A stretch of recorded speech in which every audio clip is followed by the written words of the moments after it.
예, 반갑습니다. 성도님들.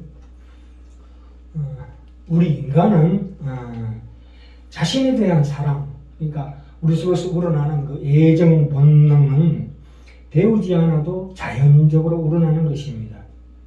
그렇죠. 가족에 대한 사랑, 또 연인 간의 사랑, 친구 간의 사랑, 이런 것들. 그러니까 우리 자신에 대해서는 자연적으로 가지고 있는 사랑입니다. 그것은 본능적으로. 그러나 하나님에 대한 사랑, 더 나아가서 이웃에 대한 사랑은 반드시 배워서 익혀야 합니다. 훈련받아야 한다는 말입니다. 그 세상적인 의미의 사랑, 그것은 자신의 애정 본능을 채우는 종류죠. 그래서 그게 너무 지나치다 보면은 여러 가지 사건 사고가 많이 납니다. 자기 자신 속에 있는 그 애정 본능을 채우려고 자녀에게 너무 집착한다거나 이런 잘못된 방향으로 갈 수가 있습니다. 그것은 감정의 상태가 주로 작동을 하기 때문에 그렇습니다. 그런데 기독교적 의미의 사랑, 다시 말해서 하나님을 사랑한다는 것은 사랑은 감정이 아니고 의지의 상태입니다. 성경에서 주 너희 하나님을 사랑하라 라고 했을 때 우리 마음속을 아무리 들여다봐도 그런 감정을 찾을 수가 없습니다. 그래서 우리가 가만히 앉아가지고 그런 사랑의 감정을, 하나님에 대한 사랑의 감정을 만들어내려고 쥐어짜서 애쓰지 말아야 합니다. 왜 그런가 하면 우리가 이 의지의 상태라고 그랬죠. 해야겠다. 그래서 우리가 이 하나님의 사랑을 하려고 그러면은 하나님이 기쁘신 뜻을 행하려고 노력해야 합니다.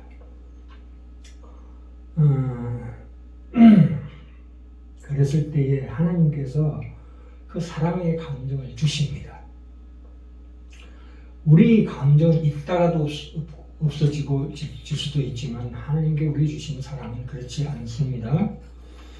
인간의 인격이나 성품의 그 현 주소지는 의지입니다. 우리가 지, 정, 의 중에서 의지입니다.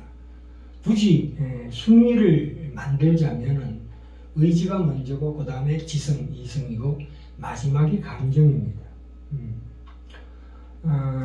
이 칠판에 보시면 그래서 오늘 신자로서 성화의 과정 속에서 배우지 않고 훈련하지 않고 경험하지 않고, 다시 말해서 훈련하지 않고 인내하지 않으면 결코 알 수 없는 것들이 있습니다. 그래서 오늘 제목을 훈련받지 않으면 결코 체험할 수 없는 것들이라는 제목으로 함께 은혜받고자 합니다. 그러니까 우리가 구원받은 후에 성화의 과정 중에서 어떤 고난과 시련, 실패와 의심, 그 갈등들의 짐을 인내로서 경주함으로써 비로소 내 영혼에 하나님께서 그때 새롭게 우리의 인격을 그리스도 닮은 인격으로 재창조하실 수 있다고 생각하셔야 합니다. 자, 오늘 히브리서 12장 4절부터 11절인데요.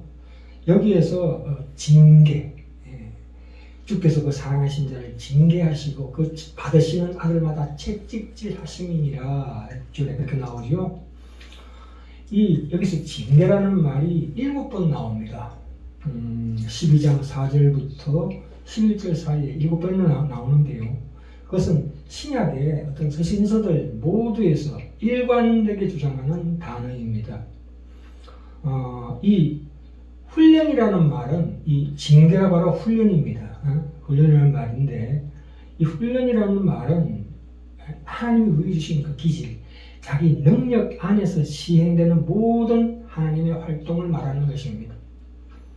그 모든 영적인 훈련이라고 그러죠. 영적인 훈련이라는 것은 본질상 그 훈련으로 인하여 우리 몸의 활동, 몸의 행동으로 따라 나오게 되는 것입니다. 이 원뜻은 아이를 양육하다인데 있는데 여기에서 교육적 효과를 위해서 매를 때리다라는 의미가 파생된 것입니다.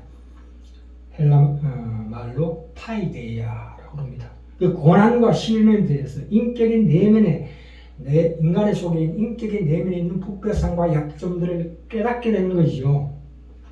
그래서 우리가 낙심하게 되고 절망하게 된다거나 거기서 오는 낙심과 절망은 참으로 귀한 것입니다.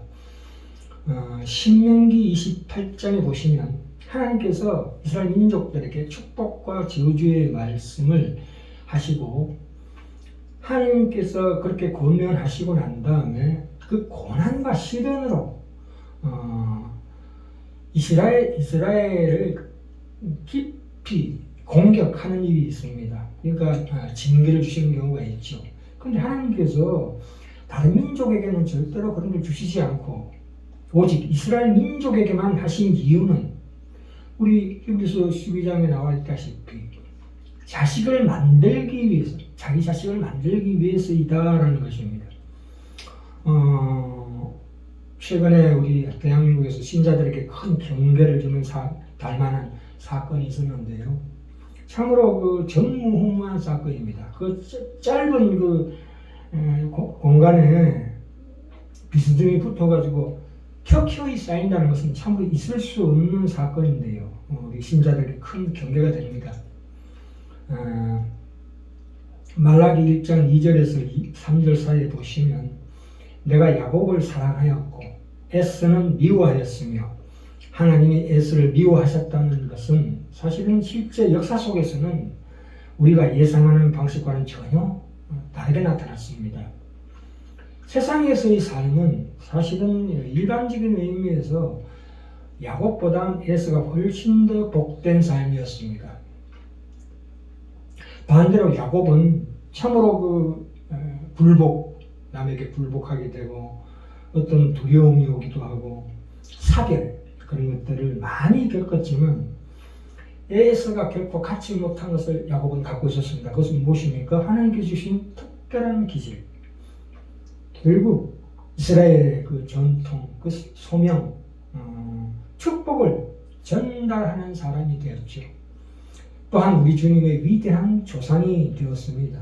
그 야곱을 하나님께서 사랑했다는 것은 그런 고통스러운 과정을 통해서 연단되어서 하나님 주신 그 소명을 위해서 하나님께서 그를 자녀로 받아들였다는 뜻입니다. 그에 반해서 에서를 미워했다는 것은 그런 목적에 쓸모없는 사람으로 하나님께서 판정을 내린 사람이기 때문입니다. 훈련받아야 할 이유가 없는 자죠.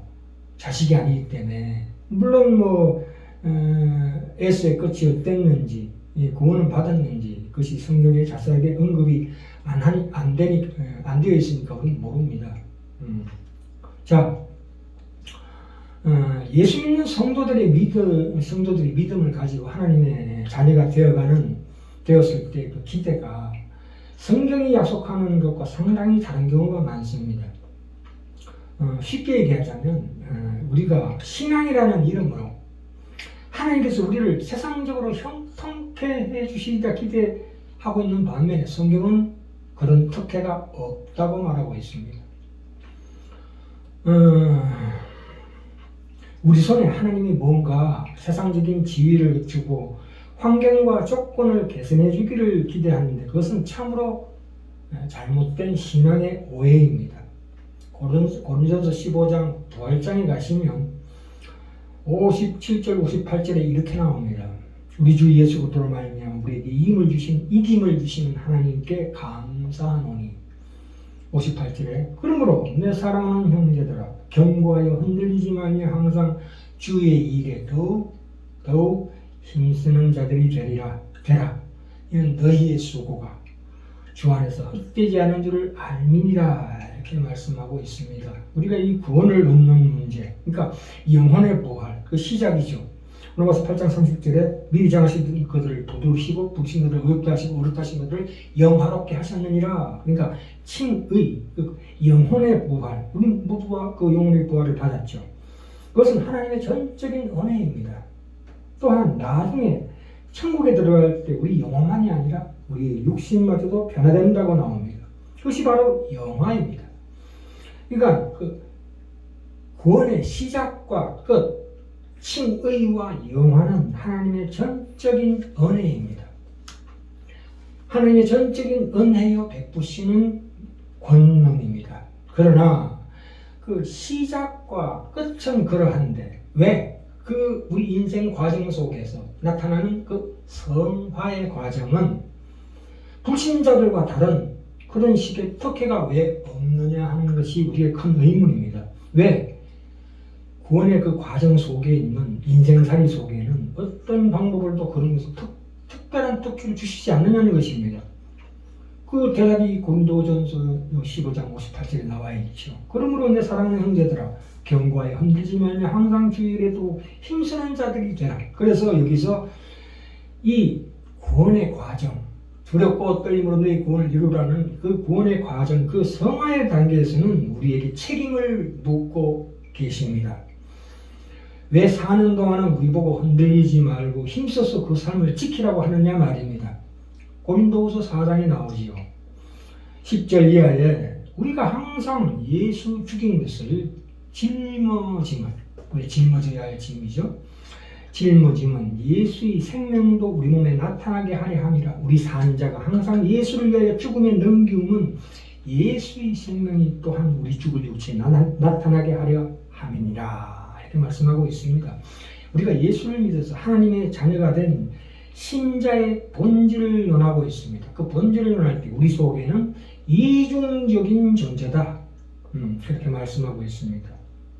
죄인으로 태어났죠. 우리는 죄인으로 태어난 부패한 성품을 가진 존재. 그러니까 옛사람의 그 습성이 아직 남아있지요. 또 하나는 그 외에 하나님의 자녀로 부름받은 거룩한 존재. 이 두 가지가 서로 갈등이 있습니다. 갈등의 여지가 너무 많습니다. 그러니까 근데 이 성경에서 우리가 하나님께서 죄와 사망의 노예가 되었던 우리를, 옛사람을 예수 그리스도로 말미암아 하나님의 자녀 삼으신 후에 우리 안에서 그런데도 불구하고 왜 옛 성품을 몰아내고 세상으로 완벽하게 개조해 주시지 않는가? 그것을 우리 보고 책임지라는 것은 무슨 얘기냐? 이렇게 우리가 되묻게 됩니다. 그것은 왜 그러냐면 하나님께서 우리의 우리된 가치를 존중해서 하시는 내용입니다. 우리 자유의지를 존중하십니다. 니들이 책임져라.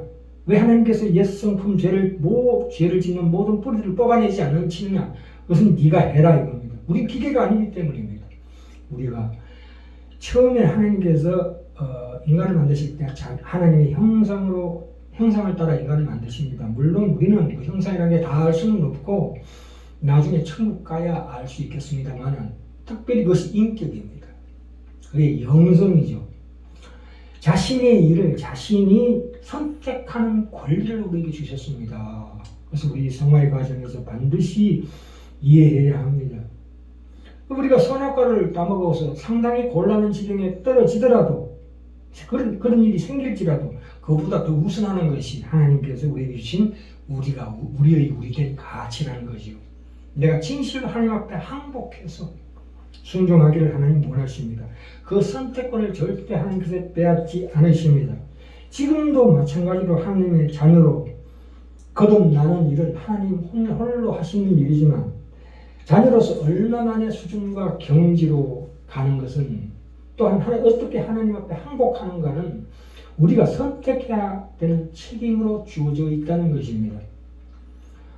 우리는 자꾸 끊임없이 하나님께서 그것을 은혜로 해달라고 합니다. 그것은 말이 되지 않습니다. 그렇기 때문에 하나님께서 우리 선택을 촉구하고 우리 책임을 촉구하는 의미에서 이 본문에서 본 바와 같이 끊임없이 될 때까지 교육하시고 할 때까지 훈련시키는 것입니다. 될 때까지 라는 이 고급한 참으로 고귀한 우리에 대한 하나님의 믿음, 그 사랑을 우리가 깊이 기억해야 합니다. 이 약육강식의 세상 속에서 우리 하나님의 자녀로서의 인격을 하나님께서 만들고 계시는 것입니다. 의와 진리와 거룩을 지켜내는 사람으로 부름을 받고 있기 때문에 이 말씀을 지키고 충성하고 목숨을 바쳐야 될 정도로 이 싸움을 하는 일이 우리에게 너무나 소중한 것입니다. 이렇게 만들어지는 것이야말로 성경이 얘기하는 궁극적인 신자의 자리다. 그렇기 때문에 이 일을 위해서 하나님 오늘도 쉬지 않고 순간순간 우리를 징계하시고 채찍질을 하시고 계속적으로 우리를 몰아붙이십니다. 거기에 우리가 우리 스스로 책임지는 신앙생활을 해야 된다는 뜻입니다. 그러니까 이런 싸움이 고린도후서 4장에서 본 바와 같이 우리의 본성이 아닌 것을 아닙니다. 그게 우리 본능이 아니에요. 아니기 때문에 하나님께서 새로 주신 새로운 영혼의 창조, 재창조를 위해서 우리에게 그런 이중적인 우리 내면 속에 이중적인 것을 허용하시고 있습니다. 그렇죠. 하나님께서는 끊임없이 이 싸움을 우리에게 거시고 간섭하여 반드시 우리 속에서 진정한 새 사람으로 회복되는 놀라운 역사를 이루실 것입니다. 거기에 우리가 충성해야 될 점이 있습니다. 자, 결론입니다. 사도 바울은 로마서 7장 14절에서 25절 사이에서 내 속에 거하는 죄로 인하여 오호라나는 공고한 자로다 라고 고백했을 만큼 그 우리의 신자의 현실은 옳은 줄 알면서도 행치 못하는 그 무력함, 그 양심 사이에서 갈팡질팡하는 모습을 우리가 볼 수가 묘사하고 있습니다. 이 참 이런 일이 있었을 때 우리가 어떻게 해야 합니까? 우리 자신이 현실의 일상의 삶 속에서 끊임없이 처하는 그 상황과 순간들 속에서 어떤 시련과 환란이 있다고 합니다. 그것은 하나님께서 우리에게 던져주는 시험입니다.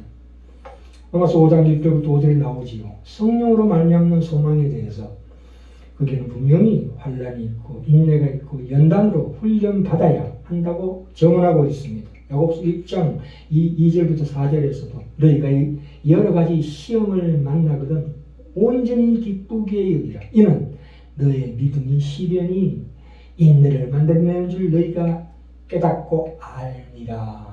이렇게 말씀하고 있습니다. 그래서 인내를 온전히 이루어라. 이는 너희 온전하고 구비하여 조금도 부족함이 없게 하려 함이라고 말씀하고 있습니다. 이 하나님이 우리에게 주시는 시험이 이 삶에 던져지는 모든 것을 넉넉히 이길 수 있는 우리에게 기질을 주셨기 때문입니다. 그래야 우리를 진정한 하나님의 자녀로 키워주시는 하나님의 그 선하심과 위대하심을 우리 심령 속에 깊숙이 확인시켜주는 그 과정이 우리에게 주어져 있다 입니다. 사실 우리가 저지르는 죄가 신중하게 생각해서 죄를 짓는 그 경우는 극히 드뭅니다. 대부분은 우리 안에 있는 죄의 습성이라는 것은 말 그대로 대부분 조상으로부터 물유전받은 옛사람의 습관입니다. 이게 무의식 중에 생각 없이 일어나는 자동적으로 나오는 반응을 우리가 죄의 노예되었다, 죄의 지배당했다 이렇게 말씀하고 있습니다. 그래서 요한복음 8장 34절 36절에서도 말씀하고 있는데요. 그러한 평범한 일상의 작은 습관들, 내 몸에 완전히 배어있는 그 정욕과 나쁜 습관들에 대한 자아의 죽음을 선언하고 있는 것입니다. 그것이 우리 삶의 매일의 실존에 적용되어서 우리가 십자가에 매달리는 것입니다. 그래서 아까 고린도후서 4장에 나오죠. 넌 날마다 죽노라. 바울의 그 고백처럼 우리가 그 습관의 위력을, 그러나 그때 바울이 고백했던 그것은 그 과정 중에 있었던 일이고 나중에 바울은 훨씬 우월하게 그것을 다 극복한 믿음의 영웅이 되는 것입니다. 우리도 마찬가지로 그 바울처럼 그 습관의 위력을 깨뜨릴 수 있고 바꿀 수 있습니다. 그래서 우리 속에 계신 성령께서는 우리가 그런 습관을 바꾸는 것을 도우시지만 우리를 대신해 주지는 않습니다. 그것은 우리가 책임으로 해내야 합니다. 그래서 마태복음 7장 24절부터 25절에 귀한 말씀 나오지요. 그러므로 누구든지 나의 이 말을 듣고 행하는 자는 그 집을 반석 위에 지은 지혜로운 사람 같으리니 비, 바람, 창수가 나도 결코 무너지지 아니하나니. 그래서 그것을 지켜 행하라고 말씀하고 있습니다.